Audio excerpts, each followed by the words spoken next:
that you are all here because we need a lot of healing laughter right now with the way the world is. Don't you agree? And you are going to experience it today. I'm Colleen Mills, president of the Citizens for Peace.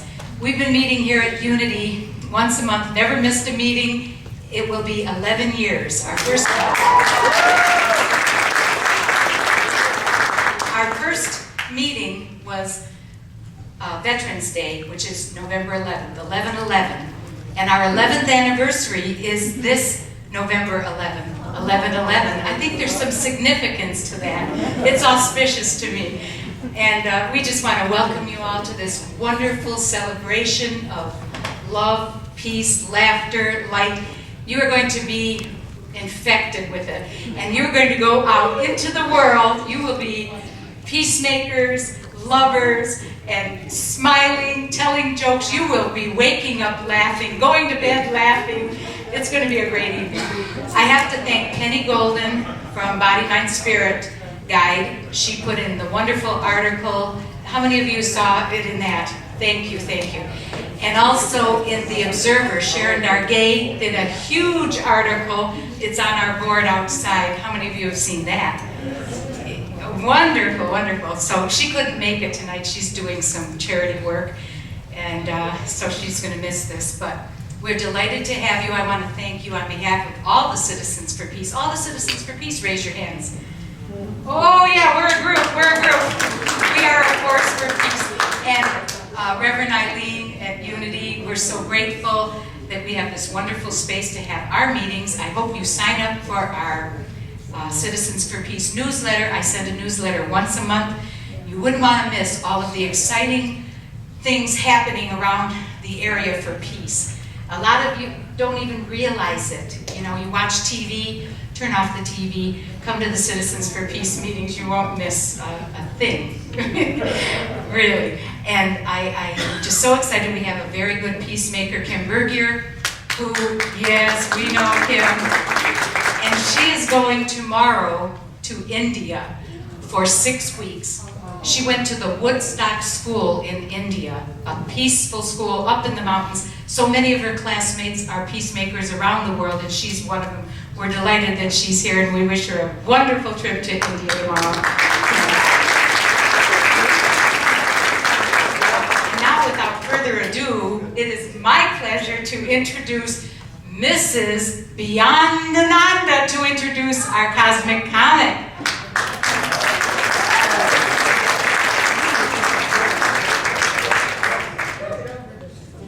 Just a bit of housekeeping for those of you that would like to be on Swami's email list. I am going to pass a couple of lists on, just your city, state, name, and email. And if many of you are already on the list, just pass it on. And what you'll be getting is his notes from the trail, his humorous, insightful take on news of the day. I'll start one here and one here. Here we go. All right. And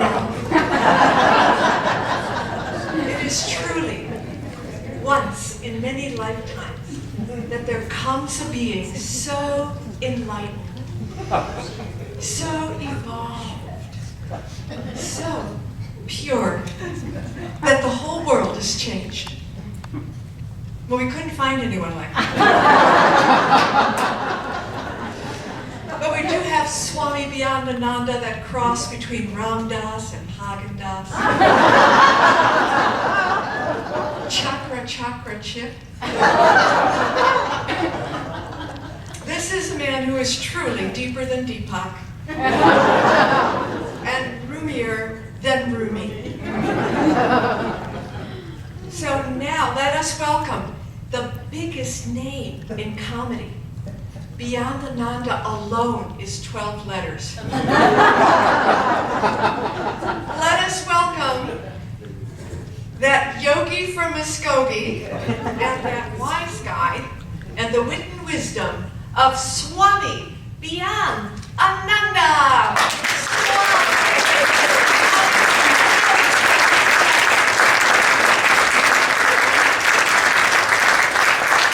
Thank you. Thank you, thank you. Hello, everybody. Hello. Judy, I want you to come back up here, please. Isn't she amazing? You know, several years ago, the Dalai Lama said that the world would be saved by Western women. She heard that, she went out and bought those boots. So she is truly a Buddhist. Okay, question. Who has seen the Swami before? Okay, you're seeing him again. Who has seen the Swami before but don't remember? That is called Vujade. Vujade is when something actually has happened, only you forgot. Now you're walking down the street, go, wait a minute. I don't think this has ever happened before. Vujade. That's great to be here, and guess what? We have no choice. Because no matter where we are, we're always here, and it's always now. So who would like to be in the now more? Oh, too late, already then. Oh, you want to be in the now, you have to be very, very quick. But I predict that living in the now will be the wave of the future.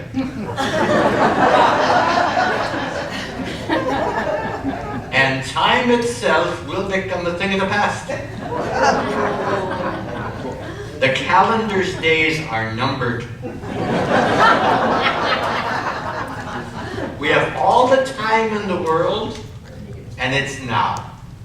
That's the lesson.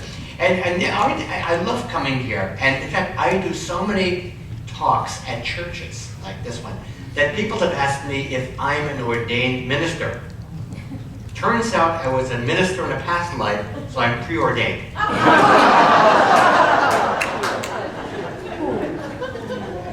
And this is my kind of spiritual community, strictly non-dominational. And it's wonderful that we are here, we're gathered here to celebrate peace. I am looking forward to the day when we don't have to celebrate peace. It's like, oh, another day, another peaceful day, another ordinary day. A day when humankind actually practices human kindness, and all heaven will break loose. So you are here, we are here to help turn the ideal into the real deal. And one way to do that is through laughing, because gravity, the world's in the grave state, gravity's a downer. Levity will lift you up. And you'll be able to feel the levitational pull, I guarantee.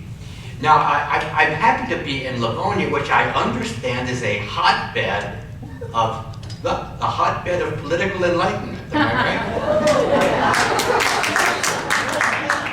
I want to thank you all for coming out of your hotbeds tonight. And really, a hotbed of environmental activity. I don't know if this is true. I heard the rumor that somebody right here in this local area actually opened up the world's first solar-powered tanning salon.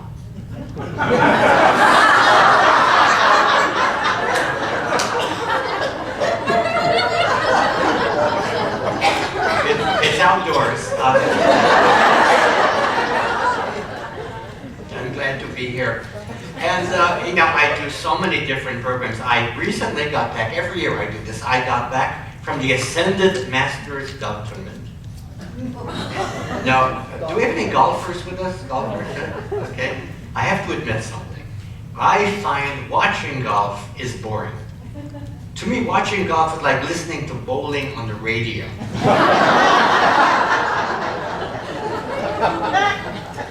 But the Ascended Masters is a totally different event. This year, Buddha got a wholeness in oneness.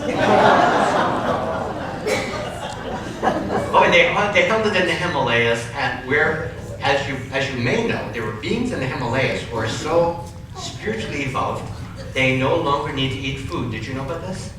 People exist on breath alone. Well, somebody up there got the idea. They opened up a breatharian restaurant. Now the food, no food, but the atmosphere is terrific. So I went to this place, I had to check it out. I'm sitting there, I see these two guys walking by close to their noses like this, they were fasting.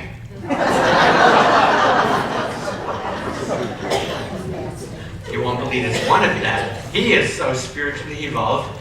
Not only doesn't he eat food, he doesn't drink water either. His name is Pierre.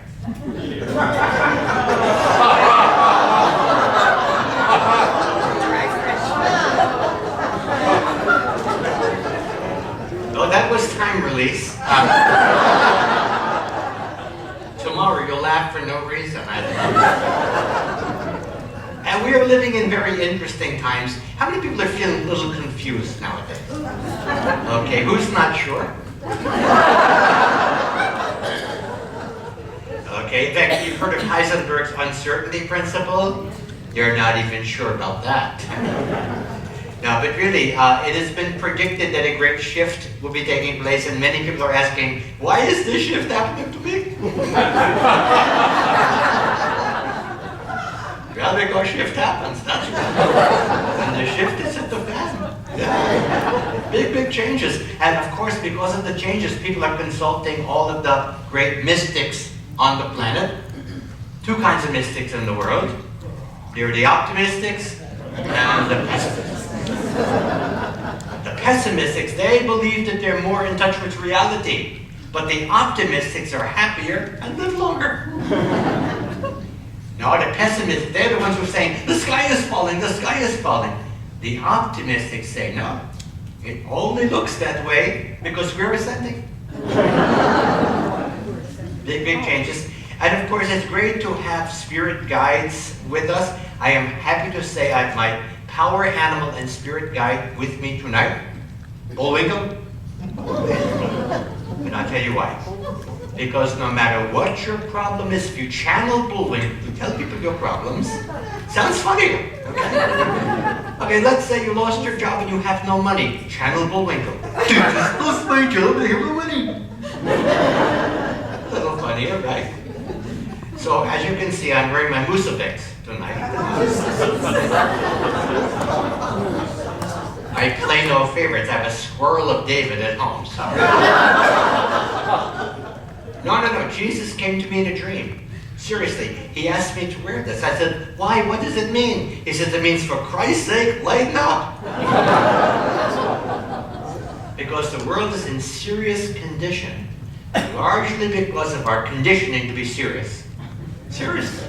Yeah. And people have things that they're concerned about. Take the economy. Please. Anybody nostalgic like me? Anybody remember the good old days when people robbed banks? Remember that? Now it's the other way around.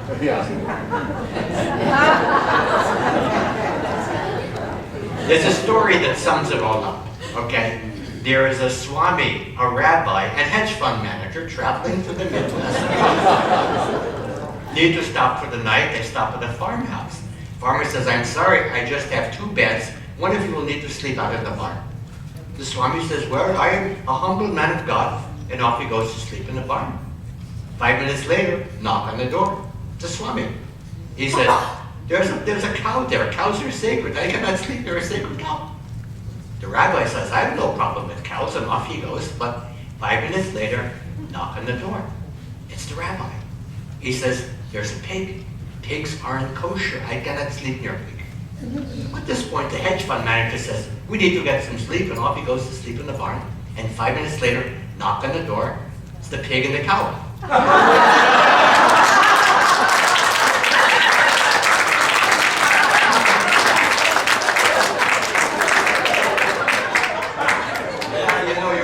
Because it's not funny. White collar crime, forget it. We have had a gold collar crime wave in this country.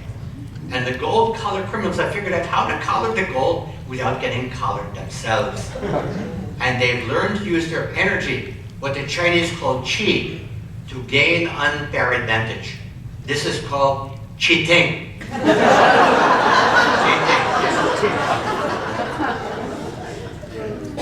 And to make it worse, we have what's called the Trickle-Down Theory. You know the Trickle-Down Theory, right? The wealth is up there, some of it trickles down. And that is why they call the people at the bottom peons. Wow, something's trickling down. It's golden. Wow.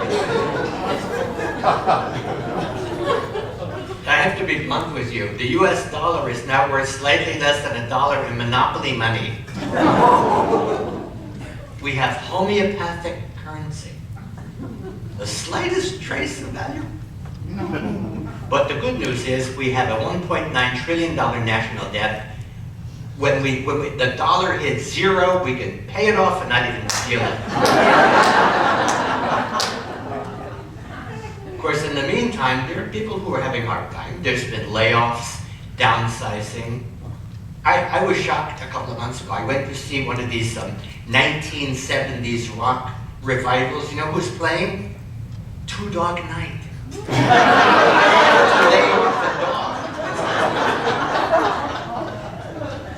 But you know what? It's that finger pointing is pointless, and here's the point. When you're pointing a finger like this, there are three fingers pointing backward this way. So if we're looking out there at the external world, at the economic system that we have helped to create, we have to take some responsibility for it. Because collectively, we have bought into the idea that there's not enough and we have to be afraid. This is called scarcity. When the true nature of life and nature is abundance. Abundance, that is where you get a puff of your assets, move your buns, dance together to turn the funk into function and leave that junk at the junction.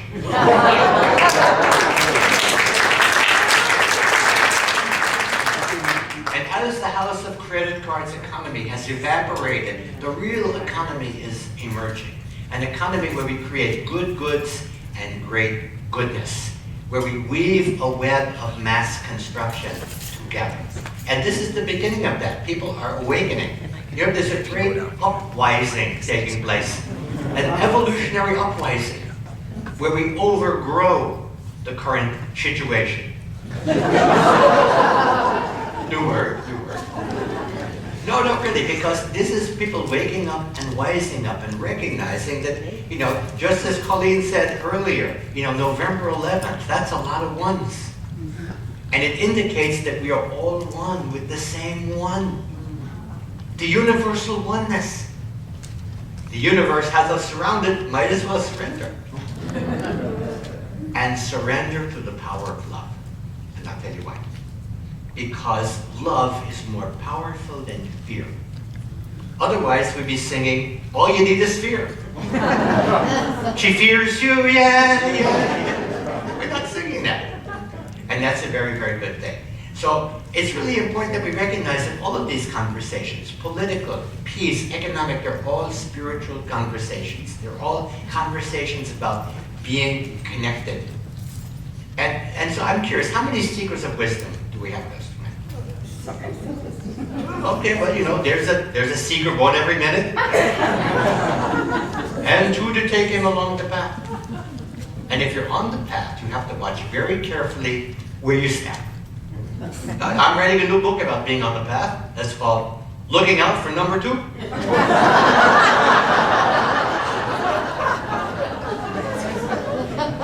It's everywhere. You have a whole world of people looking out for number 1. There's going to be plenty of number 2. So I have to confess, I too was a seeker of wisdom. I tried so many spiritual paths, I was pathological. I expanded my mind so much, I could no longer fit through my door. I had to go to a shrink. I was addicted to spirit. I was addicted to spirit. I was hitting the source pretty hard in those days. Of course, I'm all recovered now. Anybody ever go to one of these codependency groups? Anybody? Yeah. I thought about going, but I couldn't find anyone to go with. But when I did go, I discovered that I'm addicted to chocolate.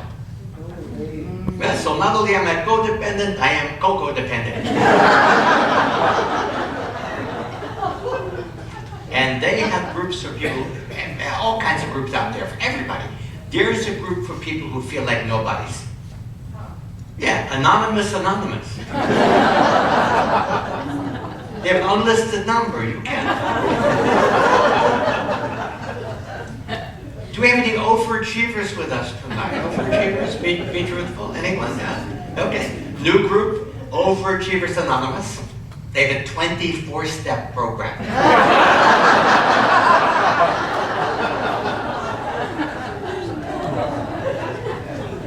Well, I think I actually discovered what has to be the ultimate of all of these groups. It's called Children of Parents. A lot of people relate to that. But you've heard this, you have to hit bottom. And in my spiritual quest, I hit bottom. I woke up one morning in a strange biker crash pad. And everything smelled like incense. And I looked around me, the bikers had orange leather vests and funny ponytails. I went, oh my God, I've become a Harley Krishna?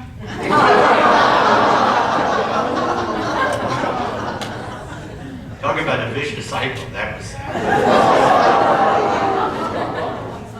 And at that moment, I looked in the mirror and I achieved full realization. I realized I'm a fool. And there's nothing to do but laugh. Because you know the old saying, laugh at yourself and the whole world will laugh at you too. And of course, since that time, I have been practicing fundamentalism with the accent on the fund. Which is not to be confused with fundamentalism, accent on the mental. No, the fundamentalists are telling us that heaven is above us. Heaven is out there. The fundamentalists say heaven is where we make it. So why don't we go for heaven on earth just for the hell of it? We are not here to earn God's love. We're here to spend it. We call this supply-side spirituality. And as a fundamentalist, I believe that life is a joke. But God is laughing with us, not at us. The Creator is watching the Comedy Channel. We're what's on. Yeah.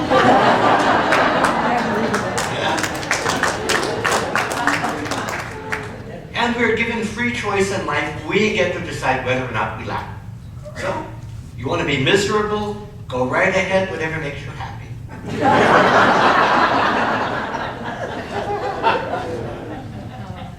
But I believe that underneath all of the stress and distress and sadness in life, there is a deep well of joy. And every time we let laughter bubble up out of that deep well, we experience deep wellness. But sometimes we forget to laugh. Anybody ever go a day without laughing? Irregular hilarity.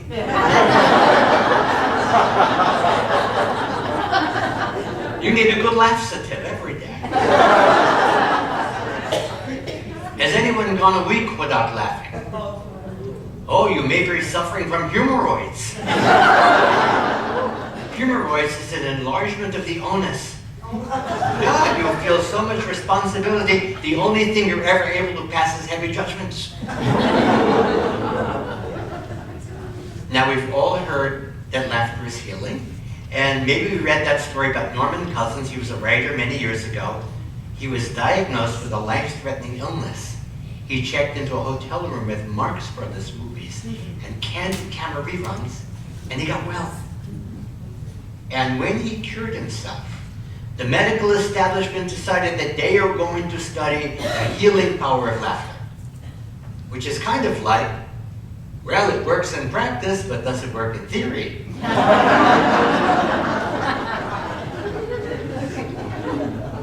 And when they studied the physiology of laughter, they found that when we laugh, it creates these hormones called endorphins, our natural painkillers. Laughing improves immune function, and laughter lowers the blood pressure. Because when we laugh, it causes our blood vessels to dilate. Which is, of course, better than having them die early. I don't know about you, I want mine to dilate. Something else I read, you're going to love this. Laughing burns calories. Did you know that? starting a new program. It's called Laugh Your Ass Off.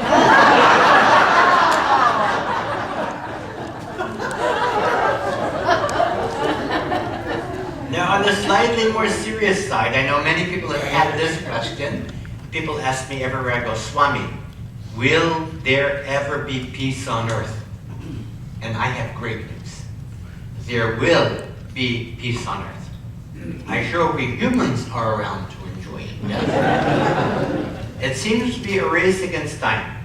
Will we achieve critical mass before we get the critical massacre? And as we are coming to recognize, because people in this room, many of you, you've been involved in the peace movement many years, and perhaps you know the story of this man, and he lived in Jerusalem, and every day for 25 years, every day, never missed a day, he would walk to the Wailing Wall in Jerusalem and pray for peace. And he was very modest, and not many people knew about this, but a reporter found out, and she decided she's going to interview him. And he's kind of walking very slowly, he's coming back from his prayer. And she says, excuse me, she's being very kind and not obtrusive. She says, I understand that every day for the past 25 years, you've been coming to the Wailing Wall and praying for peace. And he says, yes. She says, and you haven't missed a day? He says, no. She says, tell me, what is it like coming to the Wailing Wall every day for 25 years to pray for peace? And he says, it's like talking to a wall.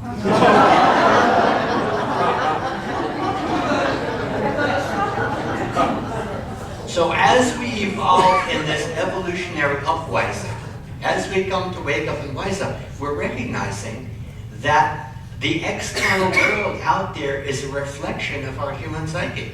That's why one of the great signs of peace, that peace is at hand, is when all of the peace groups get along. It's going to be very amazing.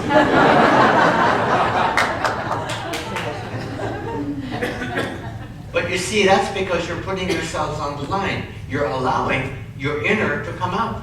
And as we're coming to see, if we want to have peace out there, we have to metabolize all of the residue on the inside that's left over from 5,000 years of rule by the lowest common denominator. And so it's an inside job. We have to metabolize this stuff. So I have developed a technique. I call it Tantrum Yoga. No, Tantrum Yoga. Use your anger to heat your home in the wintertime. Very powerful. Tantrum Yoga, that is where you hold your breath until God gives you what you want.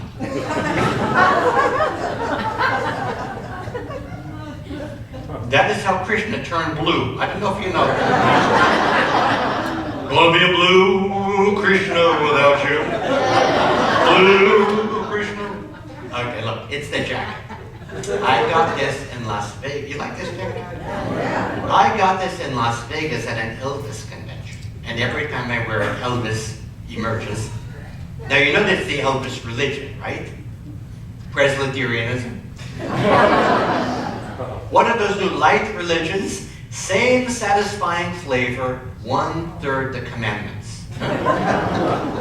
Elvis asked only 3 things of us. Love me tender, please surrender, return to sender. I was so impressed, I became, I have to confess, an Elvis's witness. No, we go door-to-door proselytizing every Saturday.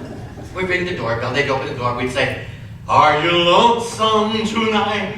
And some people would go right to Graceland just from that. So it's very, very important, whatever techniques we use, whatever path we're on, that we recognize that peace begins within. If everybody cultivates their inner peace, we'll have a little piece here, a little piece there, and at some point, we'll have one big piece everywhere. We have to do this. Now, one of the ways to begin this inward journey is by being positive. It seems like a difficult thing. So I've started a new program called Just Say No to Negativity. Positively no negativity, okay? And it's very, very important that we, especially around young people, that we speak only positive words of encouragement. That's very, very important, and it's sometimes challenging. Okay, we want to be judgmental, but positive words of encouragement. You come downstairs, your kids splayed out, they're not doing their homework, they're playing video games, the room's a mess. Positive words of encouragement. You have to say, "What the heaven is right with you? You just feel good for something?" And wipe that smile onto your face. You do this, your kid will be hanging around with a savory crowd in no time.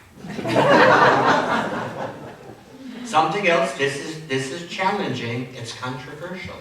If you want to have true inner peace, the secret is bless everything. Bless everything. If you tried this, it's challenging. Driver cuts you off, you have to bless that driver. Bless you.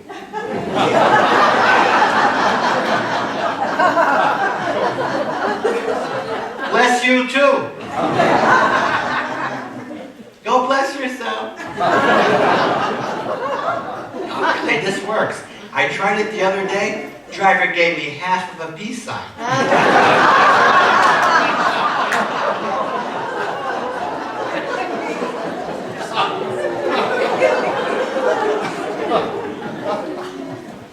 You know, we are so used to fighting one another that we use war metaphors, war analogies everywhere. Who remembers the war on poverty? Remember that? Well, it's all over. The poor people surrender. Well, now I think we may finally be coming to the end of the war on drugs, right? Yeah. We have a better solution. Improve reality instead. It's cheaper. And to answer your unasked question, yes, I tried it once, but I didn't exhale.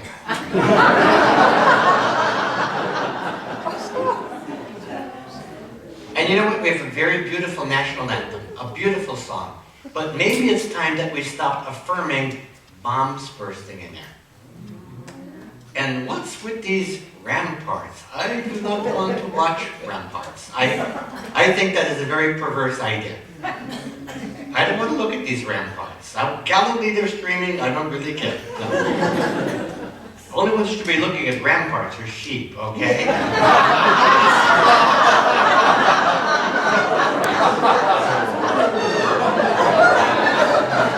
I know you say bah, but listen. We humans have been ramming parts for far too long, and all this running has gotten us into a rut. Because when you just have aggressive male energy in a government, you know what you have? Stagnation.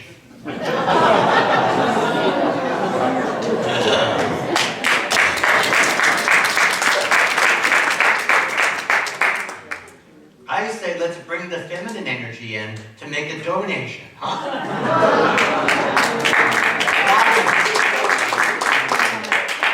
And then together we can cultivate one of the most underused tools in the toolkit, imagination.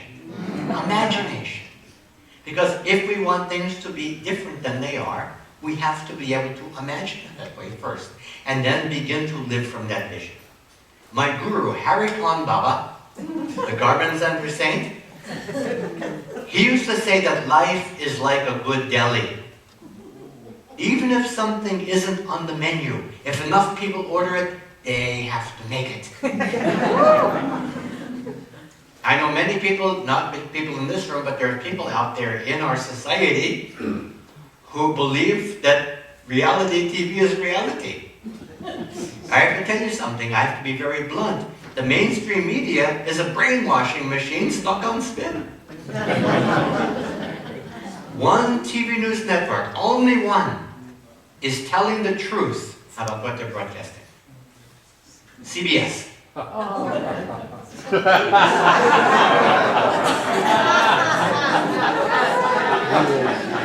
Okay, but what if you don't want to CBS? If you don't like the current programming, it's simple.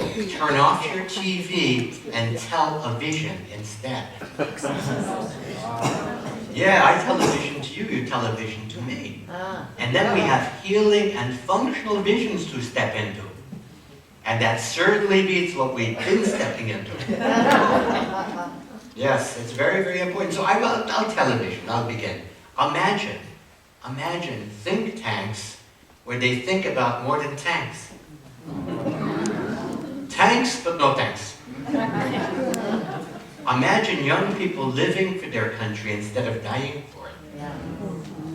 Okay, I'm going to stretch your imagination. Are you ready? Imagine going to the voting booth and voting for the greater of two goods. I know what you're thinking. You're thinking, Swami, you are proposing a sane world. You must be crazy. But you know what? There's no need. This is a new thing. Every time a cell phone rings, an angel gets his wings.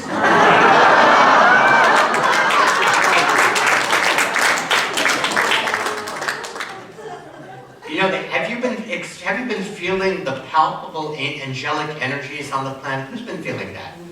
It's amazing these days because it's so needed. It's so pervasive that even the Fox network has come out with a new angel show. A little edgy. It's called Inappropriately Touched by an Angel. The devil made it do it. No, so it is very interesting times. You know, we think we need to change the world. No. There's a better way. I say let's toilet train the world and we'll never have to change it again.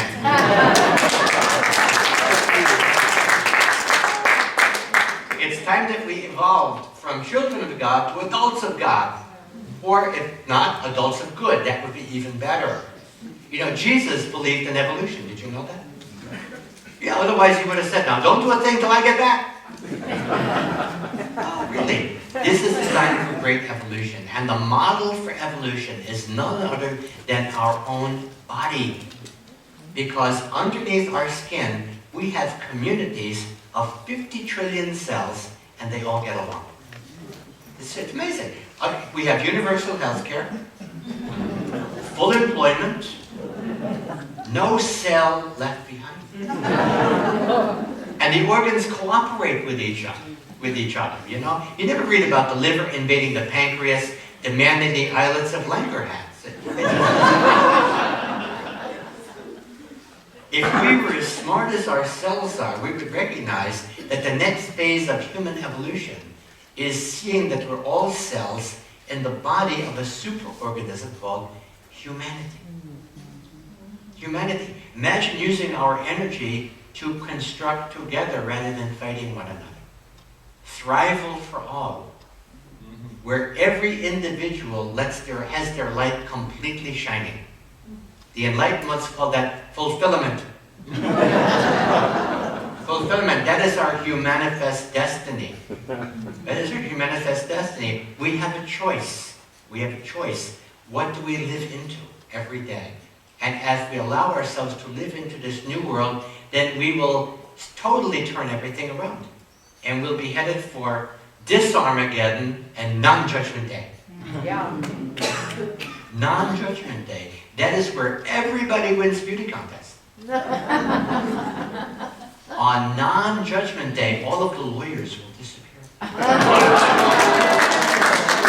No, we won't need them because our trials will be over. They can go play golf. On non-judgment day, everyone will lay down their arms.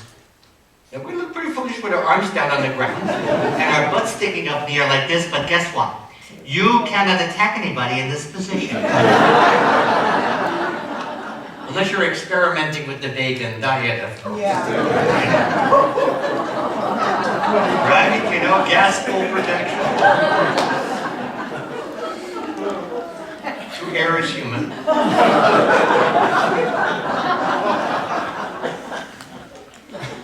But really let one go, that's divine. No. I can tell you something, and you may have read this, you know it's true. That earlier this year, remember there was a barn that exploded because of methane gas from cows in Germany. Did you know about that? And that confirmed my own creation theory that behind the Big Bang was a supreme being. Okay, that was channeled, not my fault. Non-judgment day. Imagine all of the nations at the United Nations beginning their sessions with the hokey pokey. This is powerful. The Israelis and the Palestinians, they put their whole selves in. That is commitment. They pull their whole selves out. That is detachment. They turn themselves around. That is transformation. And that's what it's all about.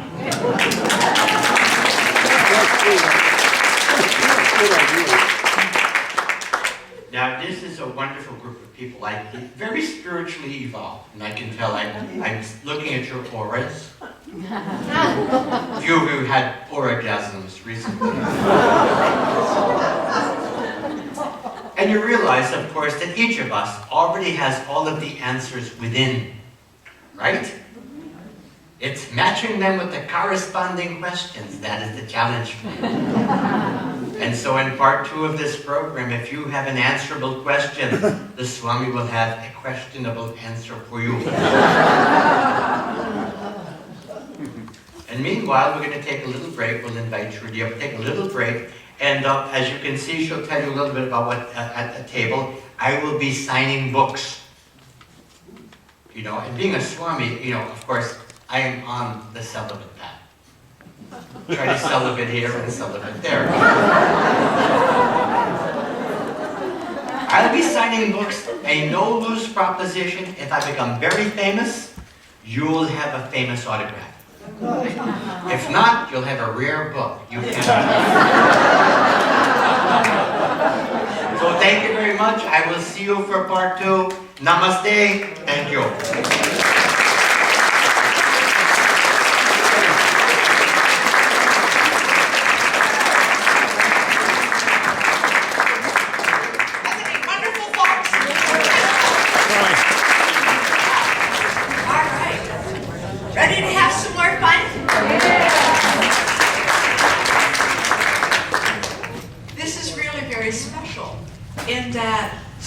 Is going to be taking live questions, and you are all going to get played.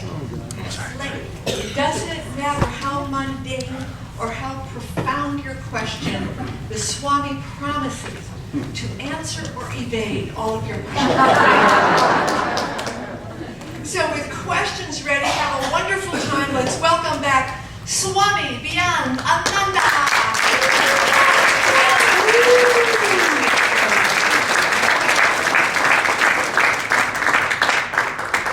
Okay, everybody come on in. Come on and sit down. Now, I just found out we're running 10 minutes late. We have to end exactly on time. So I'm going to ask a big favor of everyone. Could you please turn your watch back 10 minutes? Do it. We didn't get a chance to purchase. If you believe in the hereafter, we will be here. Okay, who has a question for this one? There's a hand, yes. Where are you from? Where am I from? What, are you talking about this lifetime? Or maybe, do you believe in reincarnation? Yes. Well, good to see you again. Who else believes in reincarnation? Okay, who does not? Well, you will in your next lifetime. No, this lifetime, I'm Oklahoma. No, I came from a Methodist family. Actually, my father was Methodist, my mother was Catholic, so technically rhythm Methodist.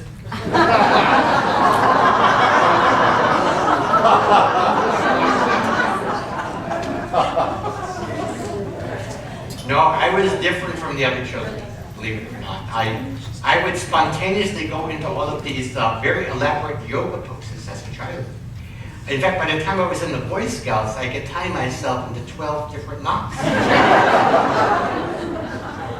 My parents recognized my need for spiritual enlightenment and guidance, and so they took me to the most evolved spiritual teacher in Oklahoma, the great Native American shaman, Broken Wind. Oh, that's where I learned the gospel projection. He was a powerful teacher, but very sweet, very gentle, and he would be sitting to meditate, and I would sometimes, as a very mischievous child, sneak up on him from behind and do like the Heimlich maneuver with him. Hey, let me do this, but then one day I did this, and true to his name, he ghastly projected me across the room. And I learned a valuable spiritual lesson that day. Don't squeeze the shaman.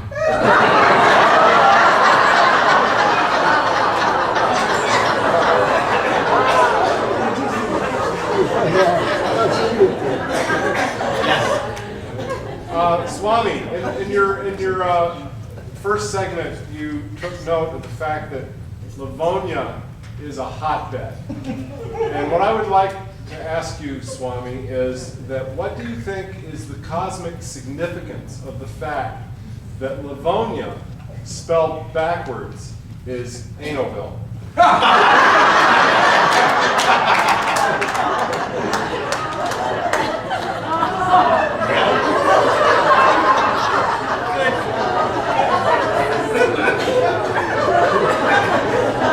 I think you're experiencing that significance. Well, I don't know if you know this, but if you take the letters and scramble the letters in District of Columbia, it spells I toil bad cosmic turf. So let that be a lesson to you. So I don't know what your point was, but it was well taken. Who else? Yes, over there. Many of us are familiar with the alphabet, and I'm wondering if we are asked to recite the alphabet, what letter should we begin with? When you type the alphabet, Or talk? when you talk, I give up. I'm an easy, yeah. Is that, you're asking me as a riddle? Okay, go ahead, yeah. No, those are excellent answers. If you have to answer 3, that's okay too. Oh, well, you know, this is it. Your question is like a Zen poem, designed to stop the mind. Completely stop the mind. So I will give you another one. You know, the Zen koan, the idea, like, what is the sound of one hand clapping, right? That was it. So actually, here's one for you. Everybody, if you think about this puzzle long enough, you could stop the mind, create space between thoughts where enlightenment can strike. Okay. Who remembers that great football player, Refrigerator Perry? Remember him? Okay. When Refrigerator Perry closes his mouth, does his inner light go out?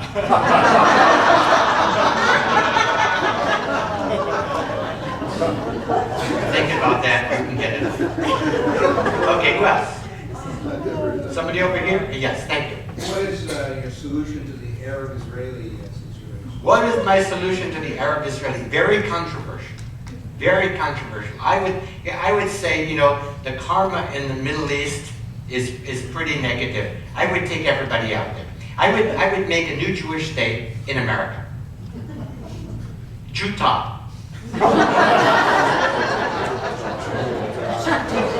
And then the Palestinians, we bring them to Alabama, and that's all set.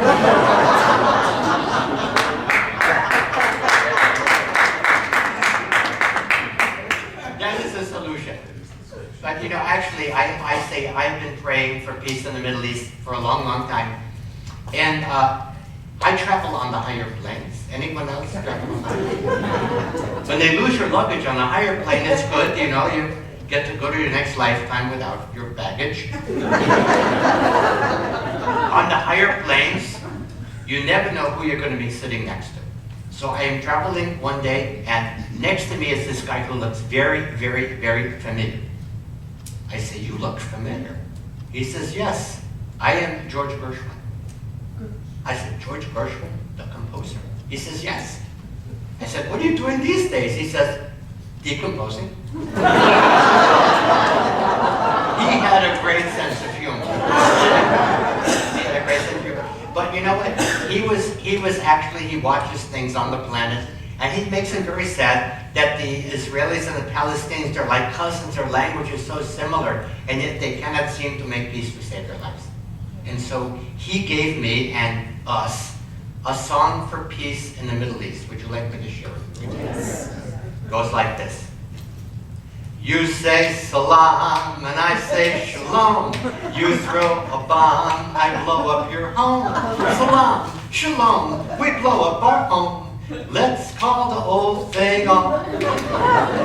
You say baraka, I say baruka. I spin the dreidel, you tote the hookah. Baruka, baraka, this warfare, it's kaka. Let's call the old thing off. 'Cause oh, if we call the old thing off, we'll all be right. And so, if we are right, well, there's no need to fight. I eat the kasha, you eat the kidney. We both did falafel, but never pork ribby. To kasha, to kidney, forget the pork ribby. At least there's one thing we agree on. Haven't we had enough? Let's call the old thing off. Oh yeah. Let's call the old thing off. Let's call the old thing off.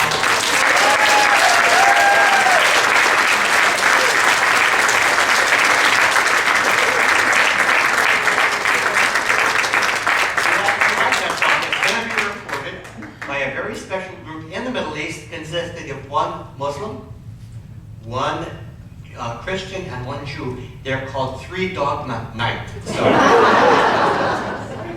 who else? I have several answers left. So. Yes, okay. What do you do to de-stress, just to relax? What do I do to de-stress? You know, stress can be stressful. I cannot stress how stressful stress can be. And so I take everything backward.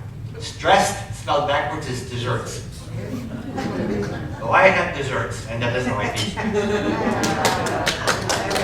No, I mean, there's other things that we can do. First thing, part of the reason why we are so stressed is because we identify with our ego. That's what causes stress. We imagine that this is real. Huh? So how many people would like to release that grip of the ego? Simple three-word mantra to release the grip of the ego. Goes like this. Ego, egoing, egon.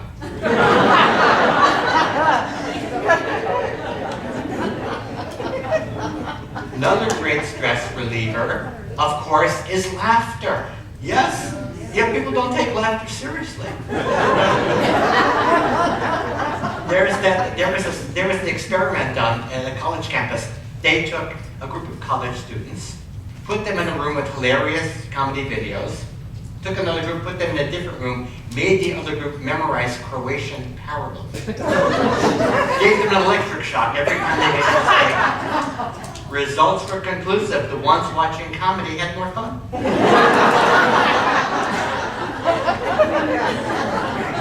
Isn't science wonderful? Who else? Yes? How do you deal with negative people? How do you deal with negative people? How many people have gotten into an argument with somebody and it was negative, right? Anyone? How many people have been the negative person that somebody else is? Next time you're in an argument with a negative person, the way to end the argument, you say to them, "You're absolutely right. And so am I."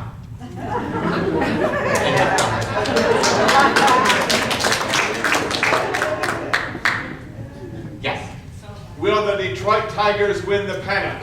Will the Detroit Tigers win the pennant? Well, I think very few people here around the world. If I talk about the alkaline diet, drinking more alkaline water, they don't get it. But here I go. No, this is. I think that prayer. I really. It worked. It worked years ago. Who remembers Manny Ramirez? Remember Manny Ramirez? About 15 years ago, he almost set a record. He got 165 RBIs. This is a big deal. And nobody knew that it was the Buddhist fans, and he played for the Cleveland Indians then. It was the Buddhist fans in Cleveland that actually helped create this phenomenon, because Every time we would come to bat with runners in scoring position, the Buddhists got up and they go, "Oh, Manny, bat me home. Oh, Manny, bat me home."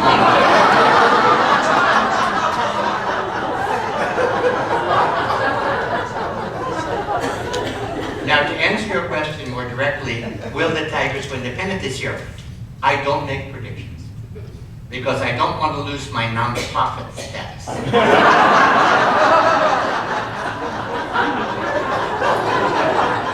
I'm being paid to be here tonight. If I made a prediction, that would be profiteering. So now, you don't know this, I'm from California. In some ways, we're very much more evolved. In California, you can actually sue your psychic. Did you know this? No, this is how it works. If you're a sucker for a seer, and what the seer sees sucks, you can redress your grievance in a seer-sucker suit.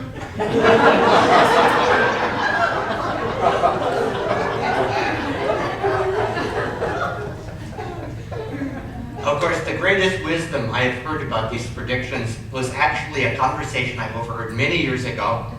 Howard Cosell, the sportscaster, was interviewing the great baseball player Willie Mays, and he asked a similar question. So I'm going to channel this for you now. It went like this. "We're talking with Willie Mays. Willie, let me ask you this. Are the Giants going to win the pennant this year, Willie Mays?" And Willie Mays said, "I don't know, Howard. That's what we're going to play this season to find out." You heard it from Willie Mays. So let's not spoil it for everybody. Yes? I'm wondering what you think about climate change and how we can get the deniers to change their ways. Well, I don't think, I think that it's undeniable that there are climate change deniers. Yeah, people ask me, people are still asking me, is global warming real? I said, well, you know, actually I do take vacations in the future. Last year I spent a fabulous week in Tropicana.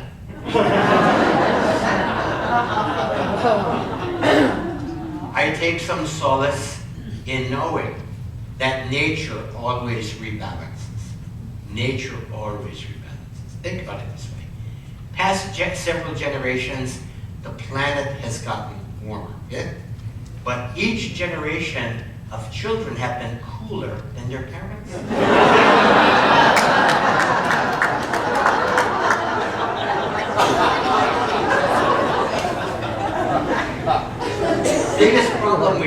biggest problem we face in relation to climate change is, of course, extraterrestrials. Compared to 50 years ago, we got 3.5 billion extraterrestrials. We got way too many terrestrials, and we don't need any extra. So the solution to actually shrinking our footprint, other than what I've been doing, which is wearing smaller shoes, shrinking our footprint is very simple.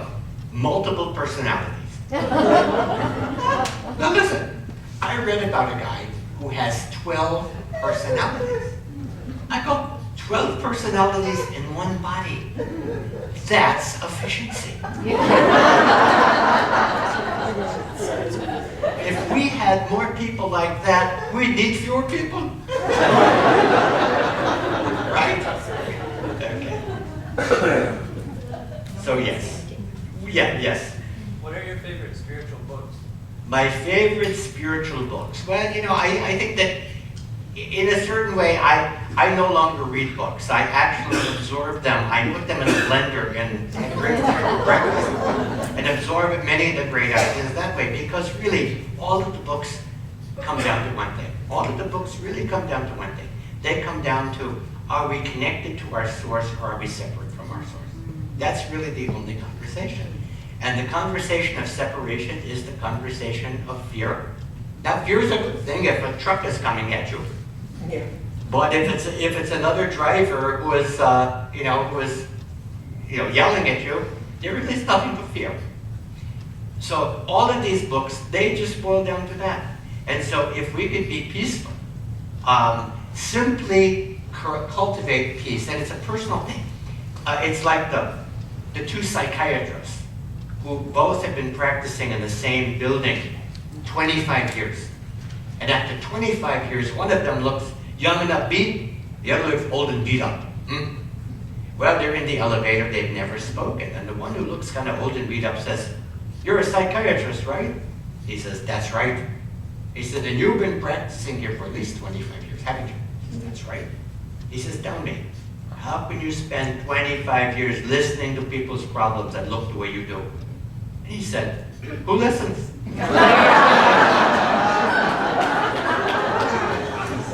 Let that be a lesson. Yes. And thanks for being up front with me. I really appreciate it. What toppings? What toppings do I put on pizza? That is a very personal question.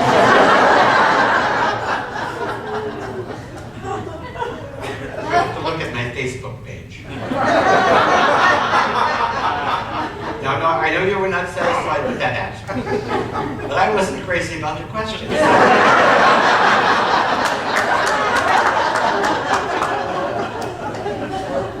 Oh, in the back, yes, up and down. How do you create a good joke or humor? I'm famous for bad jokes. Oh, well, do people laugh at your bad jokes? You're part way I've been there. trying for 10 years that my wife starts laughing. I'll tell you a story. The hardest thing to translate, as anybody who's a translator will tell you, is humor, right? Because jokes they're cultural. They're about language. And so we know somebody who is a translator. She's an interpreter in Brussels, Belgium. And she is doing this translation, and the speaker tells a joke. And she translates the joke, everybody laughs. And the speaker is very impressed. He comes up to her afterwards and said, "I'm very impressed with you. It's hard to translate a joke. How did you translate that joke?" She said, "It was easy." I said, "It's a joke, laugh."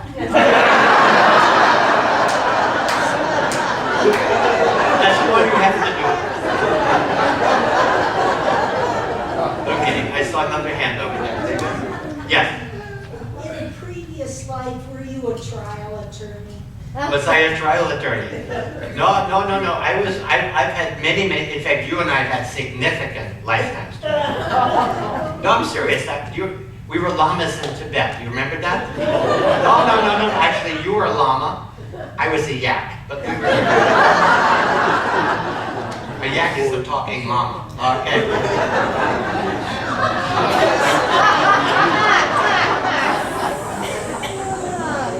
No. Yes. What's that hanging around your neck? That's Bullwinkle. Did you miss Bullwinkle? Who remembers Bullwinkle? There you go. For those who don't, Bullwinkle was a very, very famous cartoon moose. He kind of defined the genre. And he came about in the late 1950s, and of course I know Bullwinkle very well. His secret desire, which he never really got to fulfill, was to be a great rock star like Elvis. And so, because you're here and because you asked, I will channel Bullwinkle, channeling his favorite Elvis. It goes like this. Well, since my baby left me, I found a new place to dwell. It's down near the Boney Street Heartbreak Hotel. Where they be so lonely, where they be so lonely, where they be so lonely they could die.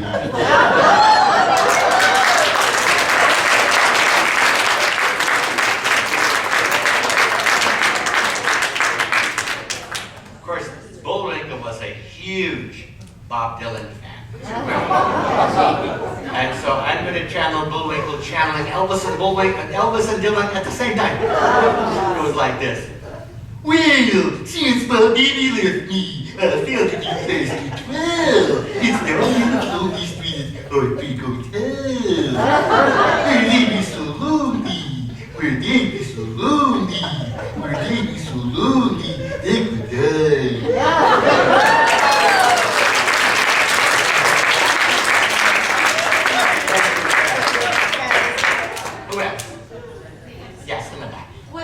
Secret to happiness? The secret to happiness. Happiness is an inside job. You see, we've been taught in this culture we have to pursue happiness. And some of us have managed to outrun it, haven't we? Maybe we should just stop and wait for it to catch up with us.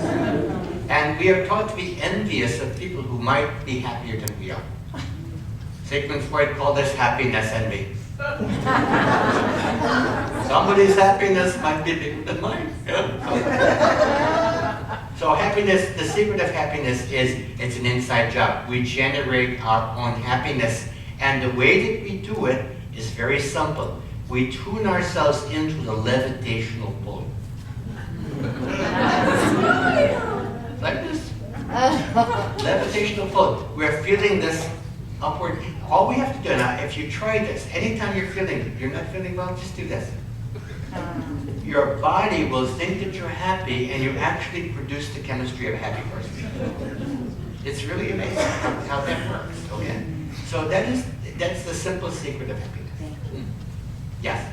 You're visiting in the Detroit area.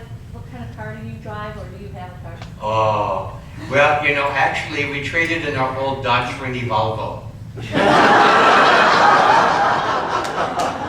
Oh, that's our karma. Yeah, our karma. Yes. What does Ananda mean? Ananda means bliss. Oh. So I am, the way you find me, you go to bliss, I'm another 500 yards.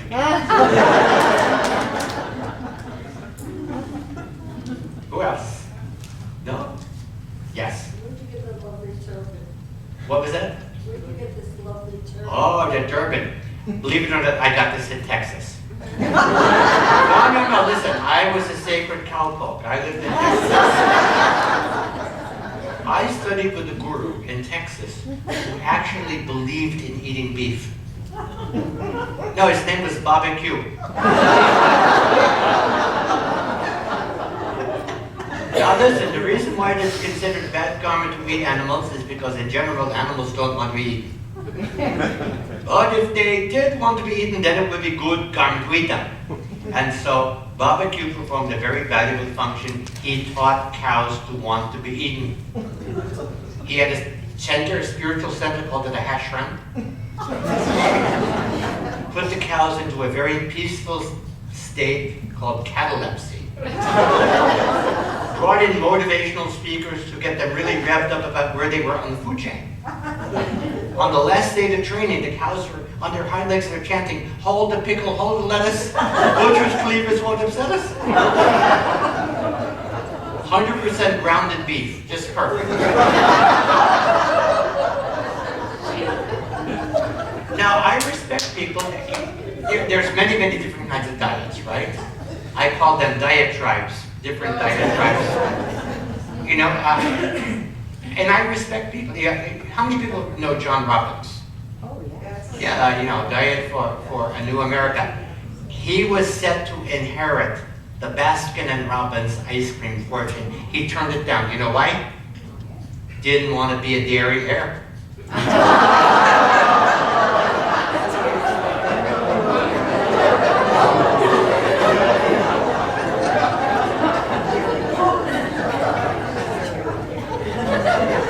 In the Native American tradition, it's okay to eat animals, but you have to respect them. There is a sense of connection with the web of life. And when the respect is absent, you have karma trouble. Did you know, you may not know this, in his later years, Colonel Sanders was plagued by the ghosts of chickens. Heard of poultry guys? That's like that.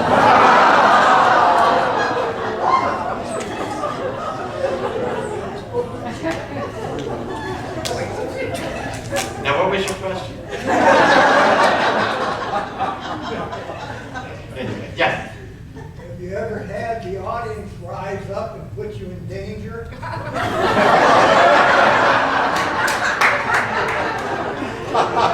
You know, fortunately, I've transcended my ego, so it doesn't mind. I don't take anything poisonally. Yeah. What do you think of the internet? What do I think of the internet? I think the internet is wonderful. We can find out anything we want on the internet, almost instantly. But there is no substitute for the outer net. Real connections get made on the outer net. So I'd say there needs to be a balance. You know, all of these people, they need to be out here looking at this. Maybe they don't want to look at this. Maybe they just want to. But no, I think that's the balance. It's a very, very valuable tool. We have a global brain. You see, if we really are the organism called humanity, then we have the ability to communicate with each other instantly. And we have the ability to cultivate the wisdom of the crowd, because collectively we are wiser than any expert. This is what we are coming to find out. And so it's not going to be long before we will overgrow this so-called political system that we have. And we are having problems politically, aren't we? We have a deeply divided body politic. Half the population believes our elections are broken, and the other half believes that they're fixed.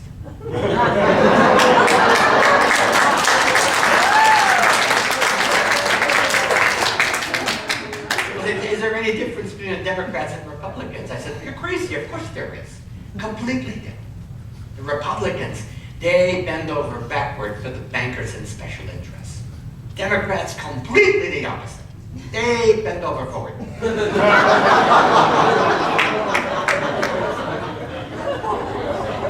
So we have been divided into two tribes, red tribe Republicans, blue tribe Democrats, and designed to spend all of our time arguing whether it's worse to kill the born or the unborn. Meanwhile, the Commonwealth has been hijacked by a small percentage of the uncommonly wealthy. The solution is this: we need to leave left and right and come front and center.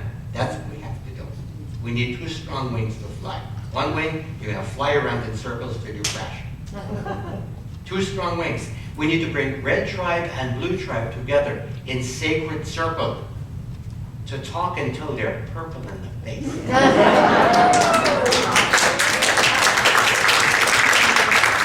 But only by standing together as one purple people will the peeps outnumber the perps. Yes? What political party do you belong to? What party do I belong to? I belong to the Right to Laugh party. One big party, everybody's invited. All for fun and fun for all. You know, do you realize that 43% of Americans call themselves independents? Well, almost 50% don't affiliate with either party. 31% affiliate as Democrats and 25% affiliate as Republicans. Did you know that? So really, those who have overgrown and have hip to the game actually are almost the majority. They outnumber either of the other two political parties. So this upwising is already taking place. Now, in 2008, I know many people in this room, we thought we had political climate change. We elected a new president, Barack Hussein Obama. And it felt really good to say, finally, America has a President Hussein.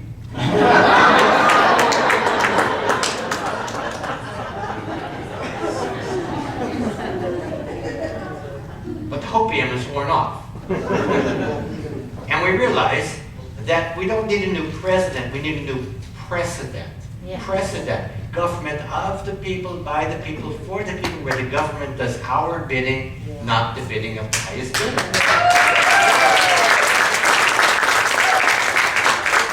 And there's no white knight going to come on a dark night to save us. Even a slightly darker white knight. It's not going to it's only up to us. It's up to, we are the leaders we have been waiting for. That is the great uprising. That's the great uprising. And, you know, I mean, right now we have, I would like to say we have the best money government money can buy, but it's not the best, but money can buy it. Yeah. You know, a lot of corporations live offshore, only come onshore to feed. They're smart. They go, why should we pay taxes? We'll just pay the legislators directly, eliminate the middleman. That's why it's so important for left and right to come front and center, to stand for the virtues and values that 90% of us who are not sociopathogens stand for. And the things that we agree about the rules of governance. You know, so this is a very important time. The lifting of the veils, as the apocalypse is called, lifting of the veils. You know, and people are like, I don't want to see my government naked, you know. But nonetheless, I think it's very, very important because the truth shall set you free. Okay, who else? Yes. Why do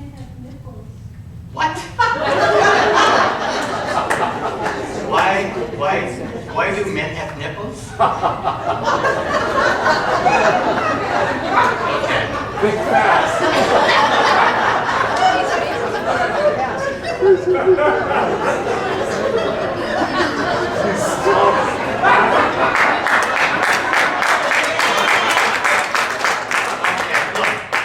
Stop your tittering right now. Let me delve into biology and see what I read. Okay, look, men's nipples are actually decoys to attract other nipples. Good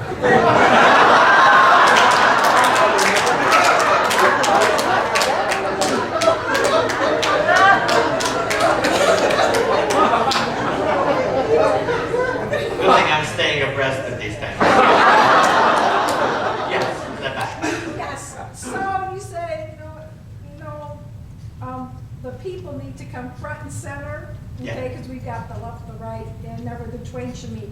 Okay, in order to get people together and become front and center, how do people do that? Well, how do you do that? Well, first of all, you begin conversations all over the country, on the internet and on the outernet, and you invite people to these conversations to begin to listen to other people like you're human beings. Very, very important piece to do. Listen to other people. Did I go up? Yes.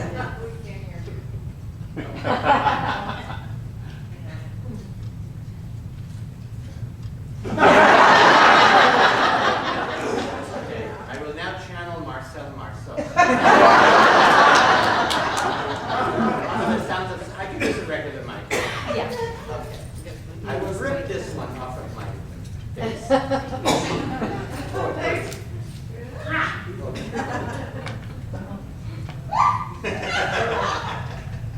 Here. Oh, this is all funny. I'm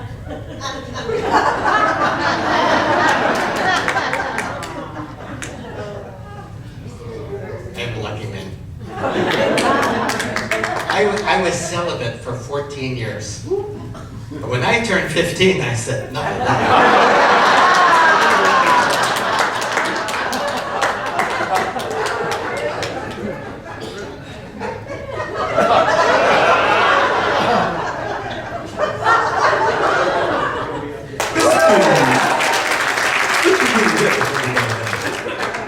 Okay. Well, what was the question? It was front, how do we get people to come front and center, and you said just everybody? Well, everybody doesn't have to come front and center. I think we just need people on both sides to begin a conversation, to recognize what we have in common. Now, of course, people disagree all the time. And this is really what the secret is. And that is that we need to leave our heads for our hearts. You know, that's really the heart of the matter is the matter of the heart. And we're going to have to get it through our heads that we cannot get it through our heads. Only through the heart. Because up here, as you know, we have beliefs that keep us separate. And what people believe is unbelievable. So we need to leave the ecstatic of we need to leave the static of the head for the ecstatic of the heart. The more we expand our hearts, the less we'll need to shrink our heads. So we need to create a space where it's safe enough for fearful people to be able to feel less fearful and begin to let other people in. This is all about fear. You know, after 9/11, fear gnomes, little gnomes of fear, were injected into the mainstream, which is why we've been so susceptible to mad cowboy disease, right? Not to mention truth decay, erectile dysfunction, and now deficit in attention disorder. So this is important. So it's a matter of recognizing that rather than dealing with this polarized place, that we want to find out what people have in common. You know, we've been, part of what we've experienced over the past 40 years is what we call identity politics. You know, whether you're part of this group, you're part of that group. And now we need to actually focus on identical politics. The things that we have in common that are identical. That we all need clean water, we all need clean air, we all need good food, we all want to keep from being shot at. And this is really what it is. We begin to gather around that, forget about the systems that we have. We have a system that's called institutionalized insanity, where every system seems to do the exact opposite of what they're supposed to do. Education. Somebody asked me recently, Swami, this is a serious question, she asked. She was concerned her child would become sexually active too young. She said, Swami, I'm concerned about that. Would it be helpful if they taught sex education in the schools? I said, certainly. Because if schools teach sex, when they teach everything else, the kids will lose interest.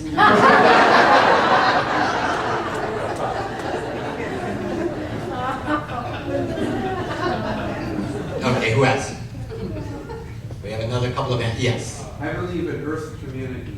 Can you Yes. tell us how to achieve that? How to achieve Earth's community? Well, sooner or later we will all be communing with the Earth. No, listen, this is true. We are part of this ecosystem. And what we need to do is to recognize that that ecosystem, the planetary ecosystem, is more powerful than the human ecosystem. And the way we have Earth's community is to recognize our connection with everything else. We're all one with the same one. If I'm one, you're one too. Okay, who else? Yeah. What do you think of multiverse? Of the multiverse? Well, I'm still on the first verse. I haven't No, listen, I've really been delving into this. I developed, well, I actually had my own theory. I almost got to the naked truth. It was the G-string theory. I unraveled the yarn pretty much till we got to almost the naked truth. And really, what it is this. No matter what all of this cosmic stuff is, we know what it feels like when we're in the space of love and connection. That's the bottom line. That's all we need to know. We know too much, I think. We've got too much knowledge even. We've got way too much information. We have a medium amount of knowledge, and now we need to cultivate the wisdom, which is knowledge in the service of love. That's how we need to have our knowledge working for us. Getting our priorities straight. Who else? I got time for another question. Okay, yes. Have you ever thought about running for president? If I were elected president, my first act would be to ask for a recount.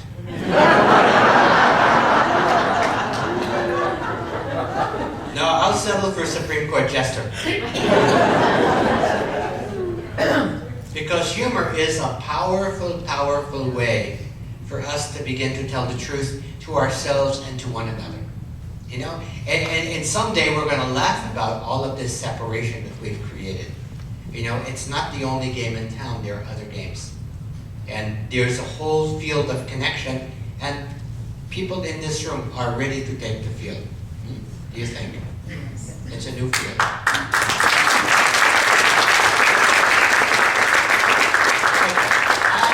going to wrap it up with a song. Another song, another channeled message. And the one that wants to come through is from the late, great Sam Cooke. Okay, goes like this.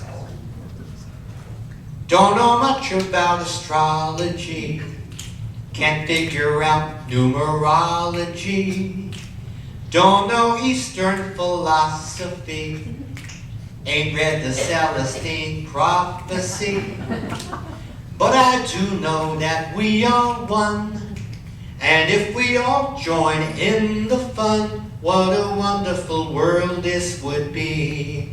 Now I don't claim to be enlightened, I'm not trying to be, but maybe we can enlighten our burdens with a dose of levity. Don't know much about Deepak Chopra, think I saw him once on Oprah. I don't channel any entities with ancient gossip from the Pleiades, but I do know that we are one, and if we all join in the fun, what a wonderful world this would be. Na na na na na na, philosophy.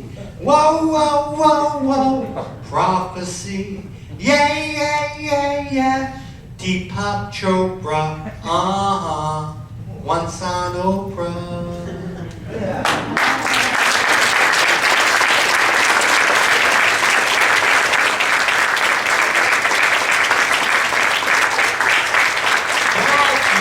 Everybody say, but I do know that we are one. And if we all join in the fun, what a wonderful world this could be. Thank you. Thank you. Thank you so much, people. Thank you. You are fine, upstanding people. Thank you.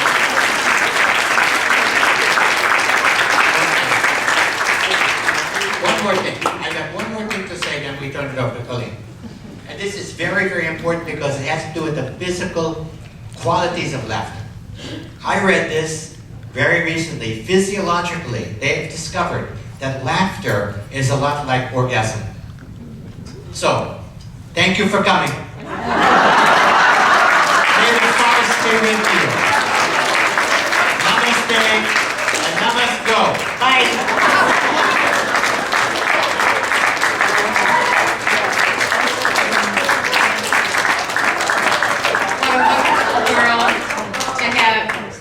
Swami in it, and Mrs. Beyondananda come all the way from California to join us. It was fabulous. In the book, Spontaneous Evolution, there's a part that says, a man full of love can come into a room and share that with hundreds of people. And I think that's what the Swami just did tonight. Thank you so much.